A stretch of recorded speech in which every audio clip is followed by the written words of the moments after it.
Bonjour à tous, bienvenue sur Immobilier 2.0, je suis Vincent Le Camus. Aujourd'hui, je vais vous faire un débrief de l'événement qu'on a fait la semaine dernière en live sur Facebook qui parlait de l'état d'esprit des leaders immobiliers et des athlètes de haut niveau qui surperforment et surtout, je vais vous donner 5 conseils issus de cette journée. Avant de commencer, je vais vous expliquer quel était le concept de la journée. Le 7 mai, on a fait un grand live Facebook qui a duré de 10h à 18h où on a réuni 5 performeurs immobiliers, c'est-à-dire des personnes qui font plus de 500 000 euros de chiffre d'affaires et 5 athlètes de haut niveau, des grands champions français, pour leur poser des questions sur leur état d'esprit, sur leur mindset et pour qu'ils nous donnent les secrets pour pouvoir performer.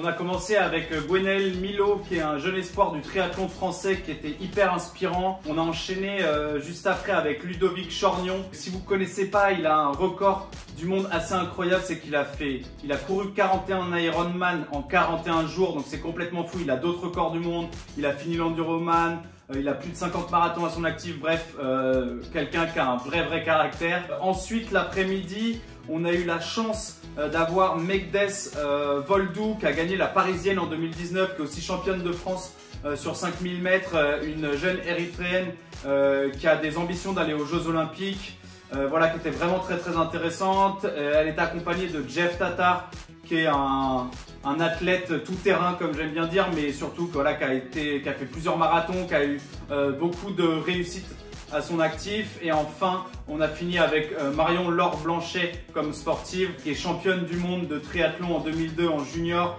vice-championne du monde de Xterra. Pour ceux qui ne connaissent pas le Xterra, c'est un peu comme le triathlon mais dans la boue, si je résume. Bref, vraiment cool au niveau des sportifs.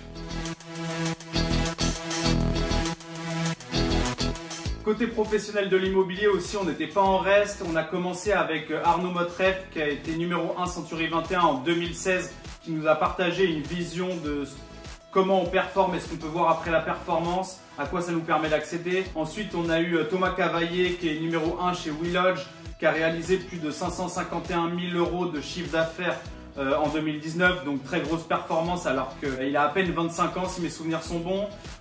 Ensuite, en début d'après-midi, on a reçu Nathalie Tillet, numéro 1 chez Capifrance, qui est quand même un gros réseau et donc du coup personne très intéressante et très humaine. Ça a été très riche de discuter avec elle. Et ensuite, on a reçu Jonathan Pham, qui est le fondateur de WeInvest, qui est une des plus belles marques immobilières que je connaisse et surtout que j'ai vu naître et qu'on a suivi chez Immobilier 2.0. Et on a accueilli Samuel Benzazon, fondateur de Le Prince Immobilier, que tout le monde connaît à Nice et qui est l'agent immobilier préféré de Florian Masse.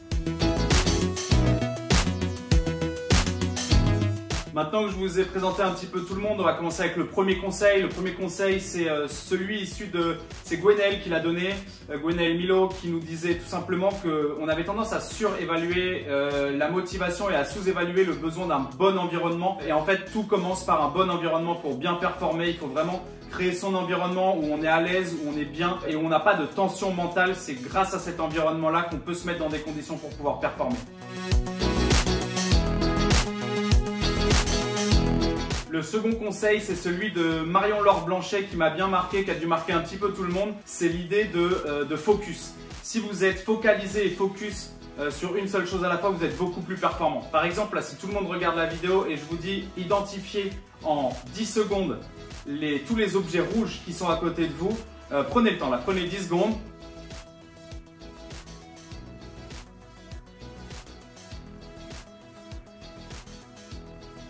Bon, elle avait donné 20 secondes, mais là, vous avez sûrement identifié plein d'objets rouges, vous ne saviez même pas qu'ils existaient à côté de vous et vous les avez identifiés avec une vitesse assez folle. En fait, quand vous vous focalisez sur un seul et même objectif, vous êtes beaucoup plus performant. Donc, apprenez à vous focaliser sur une seule chose à la fois pour être performant, réaliser ça et passer à autre chose. Mon conseil numéro 3, il est assez complémentaire avec le conseil que je viens de vous donner. C'est l'idée de créer des sous-objectifs. C'est très normal d'avoir des objectifs qui sont ambitieux au niveau de l'année, mais si vous voulez les atteindre et que ça ne vous paraisse pas comme une montagne, il faut créer des sous-objectifs à plus court terme, à 1 mois, à 90 jours, à 3 mois, pour pouvoir atteindre palier par palier.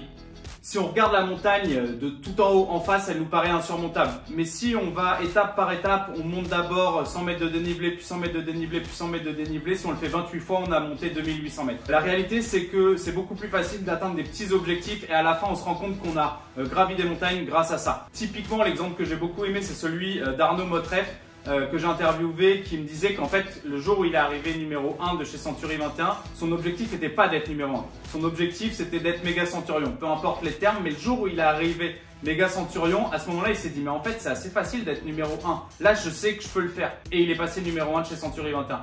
Donc mettez-vous des sous-objectifs et à un moment vous allez voir que vos objectifs ambitieux deviennent atteignables. Mon quatrième conseil, c'est que c'est bien de préparer des objectifs, c'est bien d'avoir un plan et de passer du temps sur son plan, mais il faut vite mettre en pratique. Ce que disait Jonathan Pham à juste titre, c'est que si je vous donne un ballon de basket et que vous avez 3 heures pour vous entraîner, que vous passez 3 heures à regarder la théorie et qu'au bout de 3 heures, je vous dis lancez le ballon de basket, il y a très peu de chances que vous le mettiez dans le panier. Par contre, si vous passez 3/4 d'heure à regarder la théorie et après 2h15 à vous entraîner à mettre le ballon dans le panier, quand je reviens 3 heures plus tard, il y a beaucoup de chances que vous sachiez mettre le ballon dans le panier. Donc passez assez vite à la pratique et il y a une super punchline qui est sûrement la meilleure punchline de la journée qui a été dite par Samuel Benzazon. Samuel est boxeur à côté d'être un performeur de l'immobilier. Il nous disait en boxe, le plan c'est génial, mais quand tu montes sur le ring, ton plan il marche hyper bien jusqu'au moment où tu te prends la première droite. Après il faut s'adapter. Donc, ok élaborer un plan, mais à un moment mettez-le en pratique et c'est en le mettant en pratique que vous allez vraiment réussir à performer et à vous améliorer. Donc la théorie c'est cool, mais passez vite à la pratique. Et enfin mon dernier conseil, c'est prenez du plaisir dans ce que vous faites. C'est le seul moyen de performer. Comme le disait très bien Jeff Tatar, je ne suis pas heureux parce que je performe, mais je performe parce que je suis heureux. Le seul moyen d'être dans la performance ou en tout cas d'avoir des chiffres qui vous permettent de bien vivre, c'est d'être dans le plaisir. Prenez du plaisir dans ce que vous faites, apprenez à prendre du plaisir dans votre travail, dans votre quotidien, parce que c'est comme ça que vous arriverez vers la performance. Donc prenez du plaisir, kiffez. Voilà, 5 conseils, ça passe super vite. Maintenant, j'ai une super bonne nouvelle pour vous. Les équipes d'Immobilier 2.0 ont bossé très fort pour récolter 50 conseils issus des athlètes et des professionnels que je vous ai présentés en début de vidéo. Donc, il y a un livre blanc à dispo. Pour le recevoir, je vous demande simplement de mettre dans les commentaires « Je veux le guide, je veux le livre blanc, je veux les conseils ». Vous mettez « Je veux » avec ce que vous voulez derrière et on vous contacte pour vous envoyer les 50 conseils de ces athlètes et de ces performeurs de l'immobilier. Voilà, avant de finir, je voulais remercier plusieurs personnes. Tout d'abord, Sébastien Doussin qui a eu l'idée et qui nous a accompagnés dans la création de cet événement qui a réuni plus de 21 500 professionnels de l'immobilier pendant la journée, qui a créé et généré plus de 5600 interactions et où il y a eu quasiment 188 000 minutes de visionnées dans la journée. Donc c'est des chiffres qui sont exceptionnels. On a fait top 3 Facebook avec la vidéo du matin, top 3 Facebook avec la vidéo de l'après-midi. Je vous mets aussi la vidéo en description, celle du matin et celle de l'après-midi pour que vous puissiez les retrouver. Et enfin, bien sûr, je veux remercier à fond et du fond du cœur toutes les équipes d'Immobilier 2.0 grâce à qui on a eu des designs au top, on a eu